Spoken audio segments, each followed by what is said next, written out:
Amada iglesia. Amén. Vamos a orar, hermanos, para que Dios tome el control de esta palabra que se va a compartir. Padre, te damos las gracias en el nombre de Jesucristo, porque nos das la oportunidad de estar una vez más reunidos, Padre, en esta tu casa de oración. Gracias porque nos permites llevar a cabo la unidad como cuerpo de Cristo. Te pedimos que ministres nuestras vidas, Padre, a través de tu palabra, y que tu palabra sea nuestro alimento, Señor, el cual nos constituye de ti, Señor Jesús, para poder tener un crecimiento adecuado, un crecimiento sólido. Bendito Dios Todopoderoso, sigue llevando a cabo la obra en el nombre de Jesucristo. Amén. Gloria a Dios. Vamos a hablar, hermanos, de el Dios de la resurrección. ¿Cuántos conocen al Dios de la resurrección? Gloria a Dios. Es importante que nosotros sepamos distinguir, hermano, lo que Dios hizo antes de su muerte y lo que Dios está haciendo después de su muerte, y cómo opera, hermano, cada uno de esos ministerios, porque Cristo tiene dos ministerios, hermano, de acuerdo a la Escritura: el ministerio terrenal, ¿verdad?, que llevó a cabo durante 3 años y medio, y el ministerio celestial que está llevando a cabo, hermano, ¿verdad?, hasta el día de hoy, y que tiene como fin la nueva Jerusalén, esa ciudad santa. Amén. Entonces, dice Segunda de Corintios capítulo 1, versículo 8 y 9.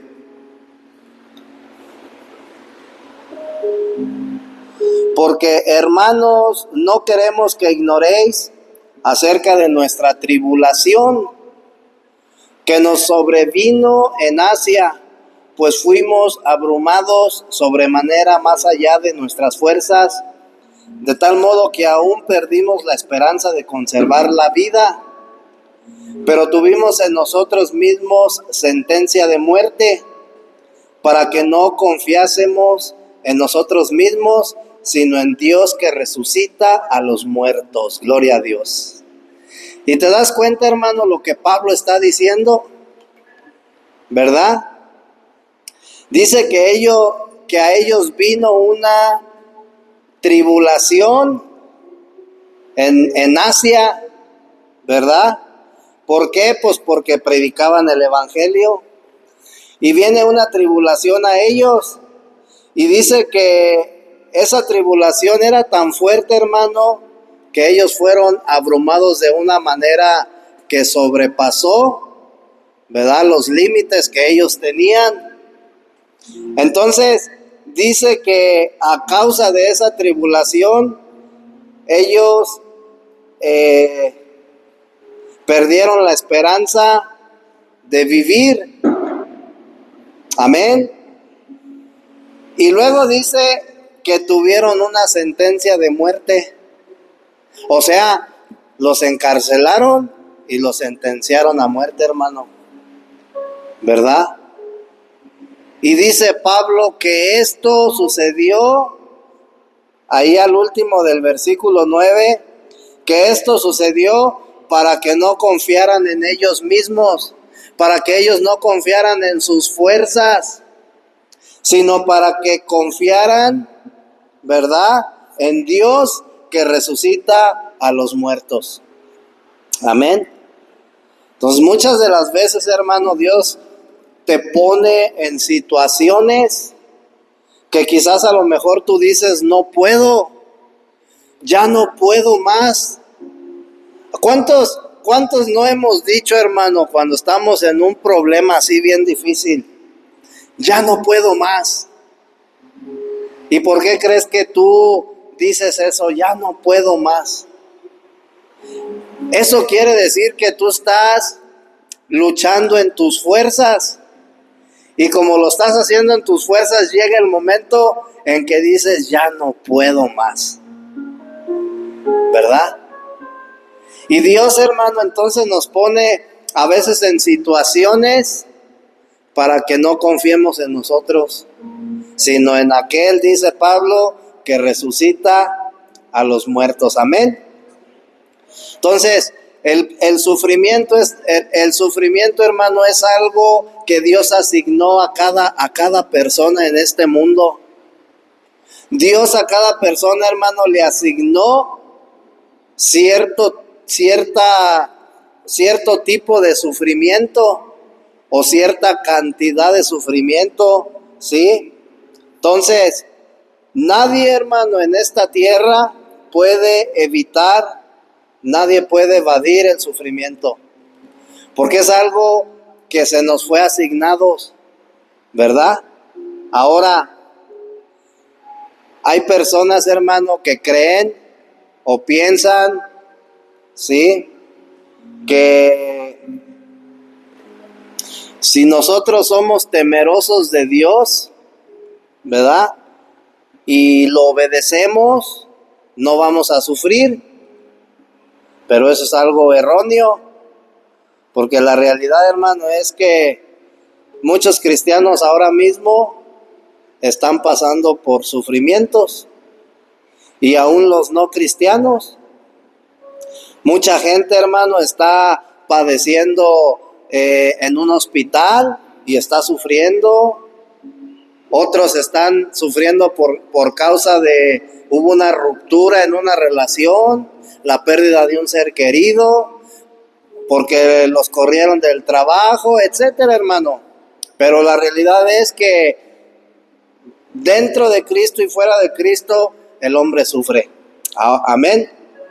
Entonces, no tiene nada que ver si mi relación con Dios es excelente o no es excelente. Eso no tiene nada que ver. Aún si mi relación fuera excelente, hermano, yo sufro. Y si mi relación no fuera excelente, de todos modos sufro. Amén. Entonces, personas incrédulas se hacen preguntas, ¿verdad?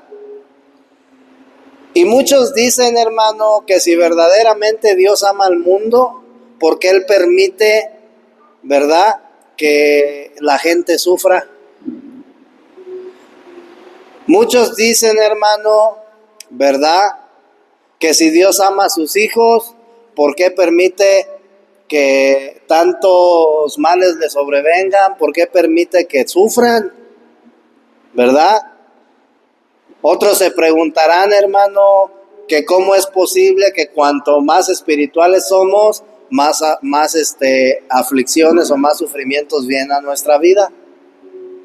Y son preguntas, hermano, mas no quejas, ¿verdad? Son preguntas. Entonces, es bueno, hermano, es bueno que tú te preguntes, bueno, ¿por qué si yo estoy en Cristo, por qué sufro tanto? Yo recuerdo que en un principio yo pensaba que venir a Cristo era ya no sufrir, pero a través del tiempo me doy cuenta que no es así, que sigo sufriendo, ¿verdad? Pero el propósito, o sea, el sufrimiento es por un propósito. Entonces, gloria a Dios. Otras personas se preguntan, hermano, que por qué si el hombre es una criatura de Dios, es su creación de Dios, ¿por qué está sujeto a tanto sufrimiento durante toda su vida? Amén. ¿Por qué debe de seguir sufriendo aún después de ser salvo? Cuando aparentemente la gente piensa no debería de ser así. Amén. Gloria a Dios. Ahora, hay personas que creen, hermano, que porque cometemos errores, Dios nos castiga y por eso es la causa del sufrimiento, porque viene una corrección de parte de Dios. Pero hay personas que no están viviendo en pecado y aún así sufren. Y eso no quiere decir que Dios los esté castigando, ¿verdad? Entonces, hay otros, hermanos, que piensan que el sufrimiento es necesario porque solamente de esa manera tú vas a poder consolar o vas a poder saber consolar a alguien más, ¿verdad? Porque tú ya lo viviste, porque tú ya lo procesaste, lo asimilaste. Entonces de esa manera tú vas a poder ayudar a alguien más que está sufriendo quizás algo que tú ya viviste. Amén. Entonces, esos son pensamientos y cuestionamientos que el hombre tiene. Pero la Biblia, hermano, nos enseña cuál es la finalidad de los sufrimientos. Amén. Y la finalidad de los sufrimientos, de acuerdo a lo que dice la Escritura, es que el propósito de Dios, hermano, se lleve a cabo en sus hijos, en cada uno de nosotros. Amén. Y dice entonces Hechos capítulo 14, versículo 22. Hechos 14, 22. Dice la palabra de Dios: confirmando los ánimos de los discípulos, exhortándoles a que permaneciesen en la fe y diciéndoles: es necesario que a través de muchas tribulaciones entremos en el reino de Dios. ¿Cuántos dicen amén? Entonces nos damos cuenta de que los sufrimientos, hermano, tienen un motivo, tienen un propósito en nuestra vida, ¿verdad? Y este motivo y este propósito es el propósito eterno de Dios, el cual se nos ha sido revelado, hermano, a través de las Escrituras. Amén. Y el propósito eterno de Dios, hermano, solo se puede llevar a cabo por medio de los sufrimientos. ¿Sí? Entonces, la segunda etapa de la salvación, hermano, fíjate bien, ¿en qué consiste? Acuérdate que somos espíritu, alma y cuerpo.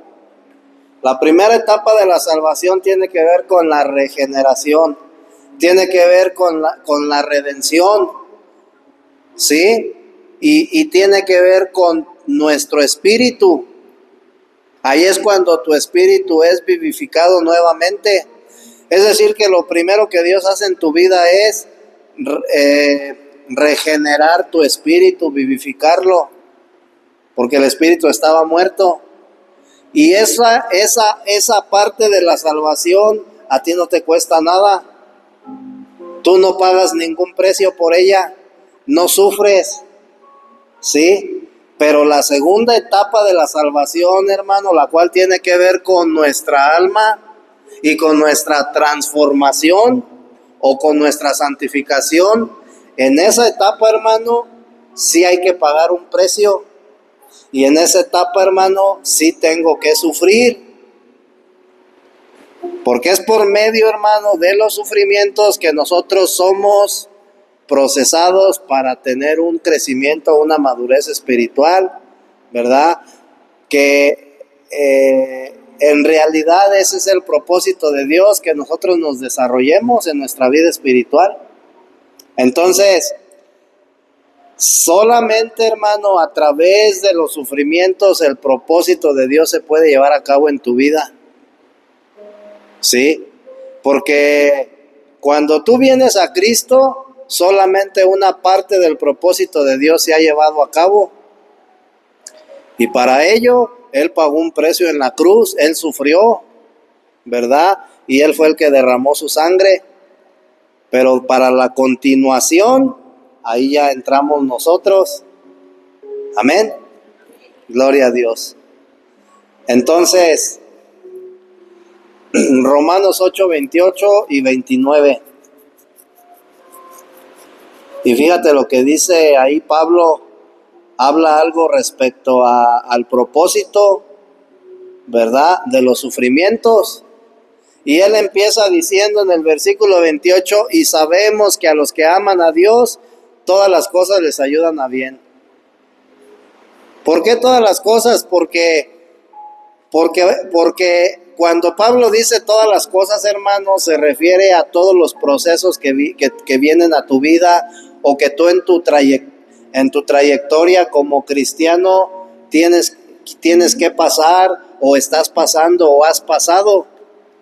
Entonces dice Pablo, todas esas cosas que tú has vivido desde el momento en que tú conociste del Señor Jesús hasta hoy en este día, si tú verdaderamente amas a Dios, eso te ayuda para bien. Y luego te dice el propósito por el cual Dios te procesa de esa manera. Dice, esto es a los que conforme a su propósito son llamados. Amén.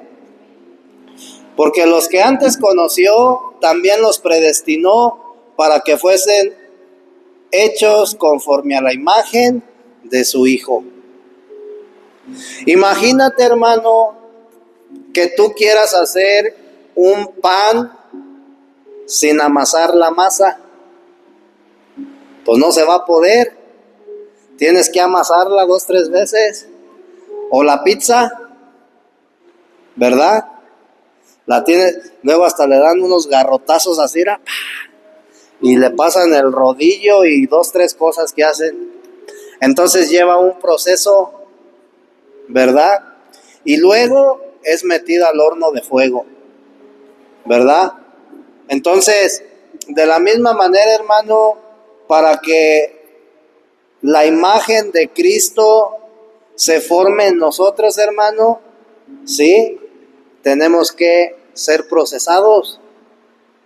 Y por eso Pablo dice que desde el momento en que tú conociste a Cristo, si tú verdaderamente lo amas, todo lo que has vivido, lo que estás viviendo y lo que vas a vivir, te ayudan para que Cristo se forme en ti.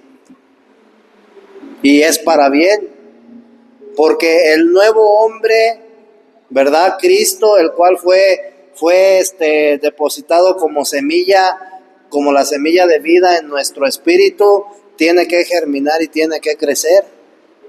Acuérdate que Dios es el que da el crecimiento. ¿Y cómo lo da? Pues a través de los procesos. Entonces por eso dice Pedro, cuando pases por diversas pruebas, ¿sí? Alégrate, pues da gracias a Dios. ¿Por qué? Porque tú tienes que saber que cuando tú estás en un proceso, hermano, Dios está quitando algo de lo que a Él no le agrada que hay en ti. Te está haciendo morir a algo de lo que hay en ti que a Él no le agrada, para que ese lugar, ¿verdad?, que ocupa eso que no le agrada a Dios, sea ocupado por ese Cristo que está creciendo dentro de ti. Acuérdate que nosotros tenemos que ganar más de Dios. Ahorita hablaba la hermana de Job, del libro de Job. Y cuando nosotros leemos a Job, hermano, tenemos que sacarle jugo a ese libro y exprimir, hermano, la riqueza que hay en ese libro, y no solamente enfocarnos en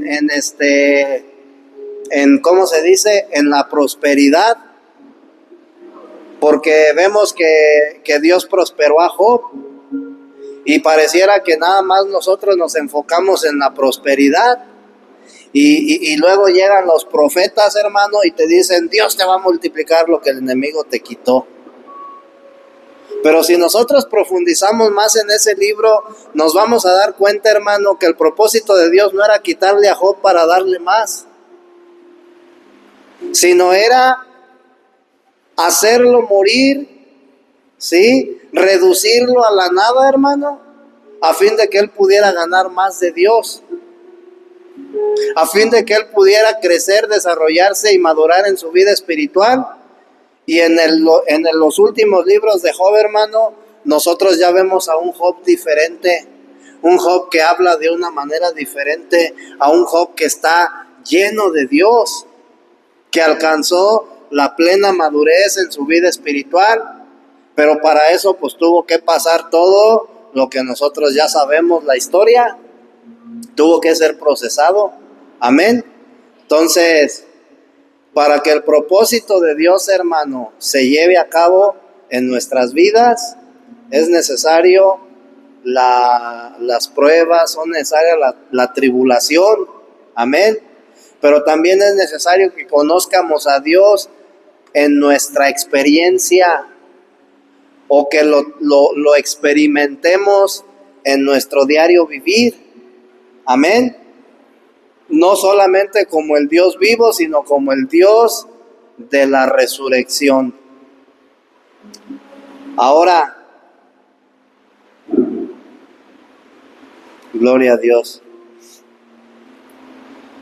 Todos los que han tenido, hermano, la experiencia de la salvación, ¿sí?, tienen una evidencia de que Dios es un Dios vivo. Amén. Pero muy pocos son los que se han dado cuenta de que el Dios que mora en ellos es el Dios de la resurrección. Y no estamos hablando de diferentes dioses, estamos hablando de un Dios que lleva a cabo diferentes, o se mueve a través de diferentes etapas, hermano, en nuestra vida, ¿verdad? Entonces,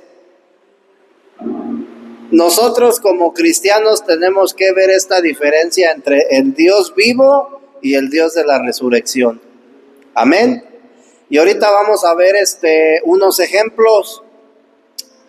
Ahora, ¿por qué es importante que yo como cristiano vea estos dos puntos? Porque de esa manera yo voy a poder avanzar, hermano, en mi vida espiritual o en mi vida cristiana. Amén. Gloria a Dios. Te voy a dar un ejemplo.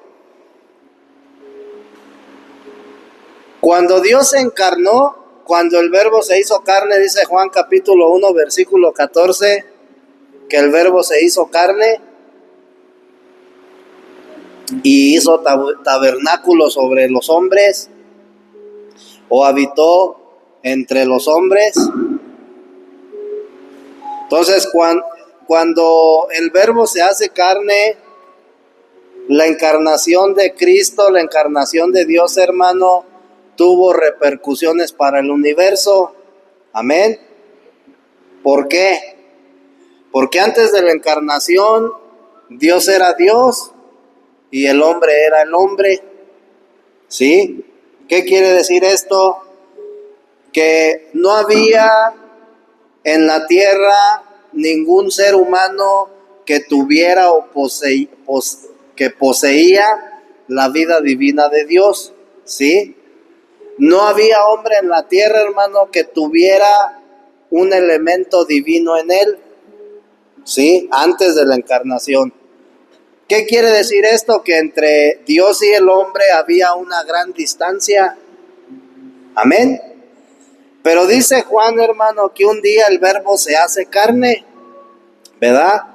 Y ese hecho marcó un cambio en la historia del universo. ¿Por qué? Porque a raíz de eso, hermano, se pone fin a una era y se da inicio a una nueva era. Amén. Entonces, si tú te das cuenta, en el libro ¿de dónde es?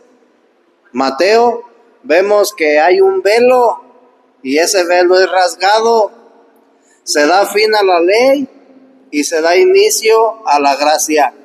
Pues algo similar sucedió, hermano, cuando el Verbo se hizo carne. Amén. Entonces, la encarnación de Dios, hermano, dio inicio a una era o a una dispensación, el cual es un tiempo en la cual Dios y el hombre pudieron mezclarse. Es hasta entonces cuando nosotros vemos la mezcla o la unión de lo divino con lo humano. Y entonces el propósito era que Dios y el hombre fueran una sola entidad. Y por eso dice Pablo ahí en 1 Corintios capítulo 6, versículo 17, que el que se une al Señor, un espíritu es con Él. Entonces ahí nosotros vemos, ¿verdad?, cómo el hombre o sea, lo humano y lo divino pueden unirse, pueden mezclarse. Amén. Ahora, dice también la Escritura, hermano, que el Verbo, quien se convertiría en carne, se iba a ser llamado Emmanuel, que significa Dios con nosotros. Amén. Y este nombre de Dios con nosotros no solamente significa, hermano, o no solamente estaría presente en medio de una multitud de seres humanos. Dice Juan capítulo 1, versículo 14, el Verbo se hizo carne y fijó tabernáculo entre los hombres. Entonces, Emmanuel no solamente significa que Él iba a estar entre los hombres, este nombre de Emmanuel también significa que Él entraría en la humanidad. O sea, iba a entrar, hermano. No iba a estar en la humanidad, sino iba a entrar en ella. Entonces nosotros vemos el resultado, hermano, es Cristo. Una mezcla de lo humano con lo divino. Y entonces, hermano, por eso Jesucristo fue el primogénito de Dios. ¿Por qué el primogénito? Porque era el único hombre, hermano, el primer hombre en la tierra que tenía el gen divino de Dios. Por eso dice el primogénito. Amén. Ahora, cuando viene el Espíritu Santo, vemos que se introduce en el hombre, ¿verdad? Les dijo Jesús a los discípulos: no salgan de Jerusalén hasta que sean embestidos con el poder de lo alto. Es decir, hasta que venga el Espíritu Santo sobre ustedes, ¿verdad? Entonces, en ese momento, cuando el Espíritu Santo en el día de Pentecostés viene sobre los discípulos, Jesús dejó de ser el primogénito de Dios y se convirtió en el unigénito. ¿Qué diferencia hay entre el primogénito y el unigénito? Que el primogénito era el único que tenía el gen divino de Dios en él, porque aún no había venido el Espíritu Santo. Pero cuando viene el Espíritu Santo, ya no es el unigénito, sino ya es el primogénito. ¿Sí? En una familia, cuando los papás tienen un hijo, él es el primogénito. Pero ya cuando hay dos, el primogénito se convierte en el unigénito. Al revés, perdón. En una familia, cuando hay hijo, el primero es el unigénito porque es el único hijo. Pero cuando hay un segundo, ya es el primogénito. Entonces, lo mismo sucede, hermano, en este tema de que el Verbo se hace carne, ¿verdad? Entonces, ¿qué es lo que ocurre en Belén, hermano? Fue el nacimiento de una persona, de un niño que poseía una doble naturaleza, la humana y la divina. ¿Sí? Y eso, hermano, lo hacía ser un Dios hombre, ¿verdad? Dios y el hombre se unieron en esta persona de Cristo. Y hasta ese momento, hermano, todos los descendientes de Adán solamente tenían una sola naturaleza, la humana. Pero después de eso, hermano, después de que nace Jesús, el propósito era que la naturaleza de Adán, hermano, pudiera adquirir una doble naturaleza. Y entonces el día de hoy nosotros, como hijos de Dios, hermano, tenemos una doble naturaleza, la humana, y tenemos la naturaleza divina. Amén. Entonces, este era el misterio de Dios. Esto era un misterio, hermano, el misterio de la encarnación. Amén. Pero este este misterio de la encarnación, hermano, o más bien la encarnación solamente es la mitad de este misterio. La otra mitad, hermano, es la resurrección. Amén. Fíjate, entonces, en la encarnación Dios entra en el hombre y en la resurrección el hombre es quien entra en Dios. Amén. La encarnación introdujo el elemento divino en la humanidad y la resurrección introdujo el elemento humano en la vida divina. Ahora, después de que el Verbo se hace carne, entonces sí se podía decir que en la tierra había un hombre que poseía una doble naturaleza, la humana y la divina, ¿sí? Y esto, hermano, es lo que hace la diferencia entre el Dios vivo y el Dios de la resurrección, ¿sí? El Dios vivo, hermano, fíjate bien, el Dios vivo puede realizar obras en favor del hombre, pero su naturaleza no puede mezclarse con la naturaleza del hombre. Si tú te das cuenta, en el Antiguo Testamento el que obraba era el Dios vivo. Ahí la naturaleza de Dios no se podía mezclar con el hombre todavía porque Cristo no había venido, ¿verdad? Entonces, cuando tú ves milagros, hermano, en el Antiguo Testamento, ese es el obrar del Dios vivo. Cuando tú ves un milagro en tu vida, ese es el obrar del Dios vivo.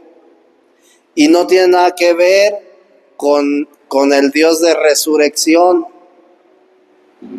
Amén. Ahorita vamos a ver por qué. Porque la naturaleza del Dios vivo, hermano, no puede mezclarse con la naturaleza del hombre. Pero la naturaleza del Dios de la resurrección sí se puede mezclar con la naturaleza del hombre. Si tú te das cuenta, cuando Jesús anduvo en la tierra, hermano, Él no podía mezclarse con el hombre, ¿verdad? Él caminaba con los discípulos, hacía un montón de milagros, ¿sí? Pero los milagros que Él hacía no tenían nada que ver con que la naturaleza divina de Dios se mezclara con la naturaleza humana. Ahora, cuando Él muere, hermano, y resucita, y en el día de Pentecostés regresa como el Espíritu Santo, como el Dios vivo, entonces sí puede mezclar su naturaleza y su divinidad con el hombre. ¿Sí estamos entendiendo? Y todo lo que Él hace en la vida de una persona, ¿verdad? O todo lo que Él hace en el cuerpo de Cristo, tiene que ver con el Dios de la resurrección, no con el Dios, con el Dios vivo. Te voy a poner un ejemplo. Cuando el pueblo de Israel, hermano, iba huyendo de Faraón, ¿verdad? Dice la escritura ahí en Éxodo que ellos llegaron al mar. ¿Y qué fue lo que pasó? Hubo un milagro, ¿sí o no? Ese milagro, hermano, lo ejecutó el Dios vivo. Se abrió el mar a la mitad y el pueblo de Israel pasó. Pero luego de aquel lado, cuando ellos estaban en el desierto, hermano, muchos de los, ¿cómo se dice? La mayoría de los hijos de Israel, si tú te das cuenta, seguían siendo los mismos. El Dios vivo había hecho un milagro en sus vidas porque los salvó de la muerte. Pero ya después de eso, hermano, o sea, ya cuando ellos estaban de aquel lado en el desierto, ellos seguían siendo los mismos, ellos seguían renegando, ellos seguían diciendo mejor nos hubiéramos quedado en Egipto, ahí de menos teníamos carne. Ellos seguían rebelándose en contra de Dios. Y si tú te das cuenta, el milagro que Dios hizo en sus vidas no efectuó en ellos un cambio, porque seguían siendo los mismos. Y el día de hoy, hermano, así hay muchos cristianos que Dios les ha hecho un milagro en sus vidas, y al pasar el tiempo, ellos regresan al mundo, están en el mundo, siguen siendo los mismos. Y si te das cuenta, hermano, no hubo un cambio. ¿Por qué? Porque el que obró en sus vidas fue el Dios vivo. Llevó a cabo un milagro en sus vidas, pero eso no les impartió lo divino. Entonces, ¿por qué el hombre, hermano, o cómo es el medio por el cual el hombre puede llevar una transformación? Un hombre, hermano, nunca va a cambiar por un milagro. O más bien, un hombre nunca va a ser transformado por un milagro. Hay personas, hermano, que han estado al borde de la muerte y Dios los ha sanado, pero ellos no son transformados. Porque para que una persona pueda ser transformada, tiene que obrar el Dios de la resurrección en su vida. Y ese Dios de la resurrección es el Espíritu Santo. Entonces, para que una persona pueda ser transformada, Dios necesita depositar en esa persona su vida. Esa persona tiene que venir a un nuevo nacimiento.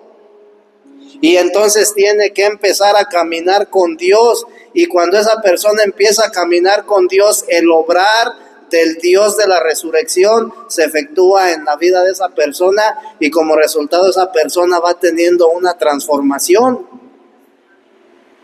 ¿Sí? Entonces, el pueblo de Israel, hermano, cuando cruza el mar y todo lo que sucede, en ese momento el que obró en ellos fue el Dios de vida. Amén. Ahora, después en el desierto, el pueblo de Israel le ocurre otros milagros. Uno de esos milagros, hermano, es que caía pan del cielo. Y ellos salían y recogían el pan, ¿sí? Pero ninguno de esos milagros que Dios llevó a cabo en ellos, hermano, impartió en ellos el elemento divino. Ellos seguían siendo israelitas. Y si te das cuenta, muchos no entraron a la tierra prometida. ¿Sí? Entonces, ahora, en contraste de esto, o sea, ya vimos unos ejemplos del Dios vivo.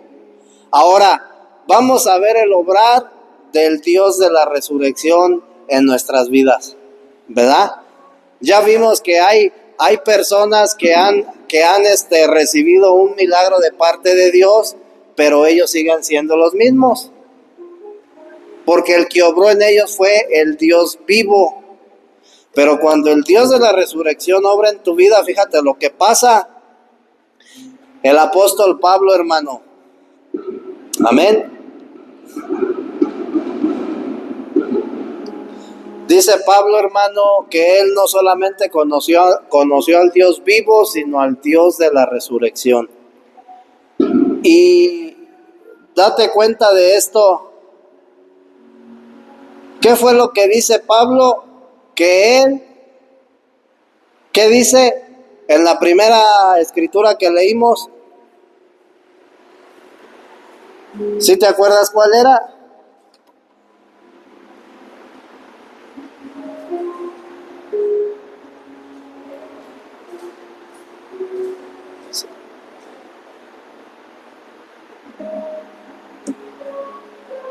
¿Sí te acuerdas cuál era, hermano? ¿Cuál? Segunda de Corintios 1:8.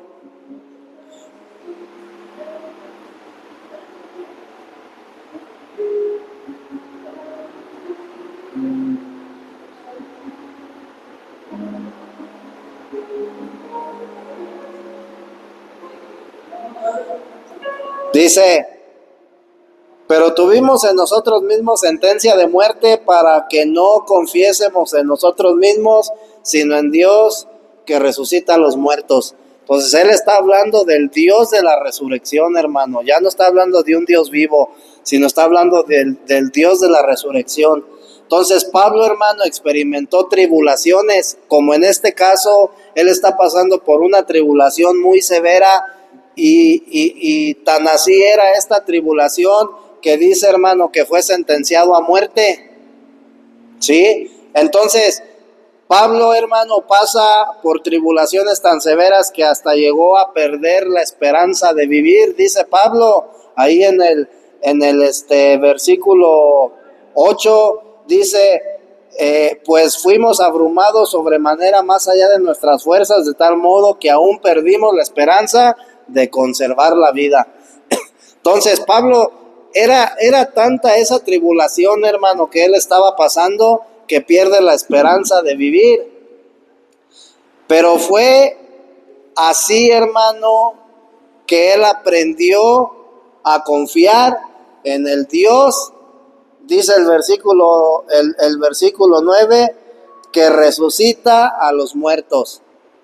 O sea, si Pablo no hubiera sido puesto, hermano, fíjate bien, en esa posición, en esa circunstancia, si Pablo no hubiera sido puesto, hermano, en